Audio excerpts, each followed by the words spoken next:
မင်္ဂလာပါကျွန်တော်ကတော့မော်စကိုတို့ကြော်ကြီးပဲဖြစ်ပါတယ်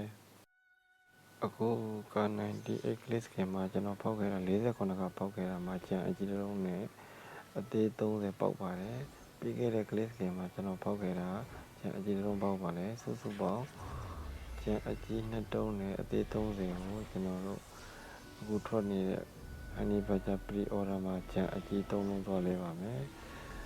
ပြီးတော့20ရက်နေ့2လပိုင်း2026မှာထွက်မယ် M416 ကြာရင်ကျွန်တော်တစ်ခေါက်တစ်ခါပြန်လဲပါမယ်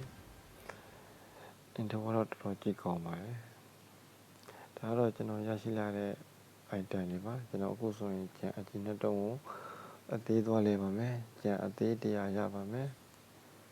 ကျန်အသေး100ဆိုစုစုပေါင်း130တိဖြစ်သွားပါပြီ130တိကိုကျွန်တော် pre-order မှာတွားပြီးတော့ကျန်အကြီး3လုံးသွားလဲပါမယ်Honey Badger pre-order အမှာကျန်အကြီး3လုံးသွားလဲပါမယ်ကျန်အကြီး3လုံးမှာသူက20 discount ဆိုတော့ကျန်အသေး100နဲ့မှ20ပဲကြာမှာဖြစ်ပါတယ်ကျွန်တော်30လုံးပို့ပါသေးတယ်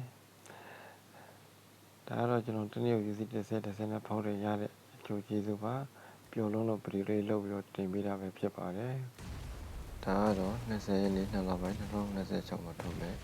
M4 click skin ပဲဖြစ်ပါတယ်ဒီပါကြ click skin မှာလဲထားတဲ့ channel ကိုကျွန်တော်မသုံးသေးပဲနဲ့ဒီ M4 click skin လာမှကျွန်တော်ဒီနေ့တိုင်းပဲပြန်လဲသွားမှာဖြစ်ပါတယ်ဒါကတော့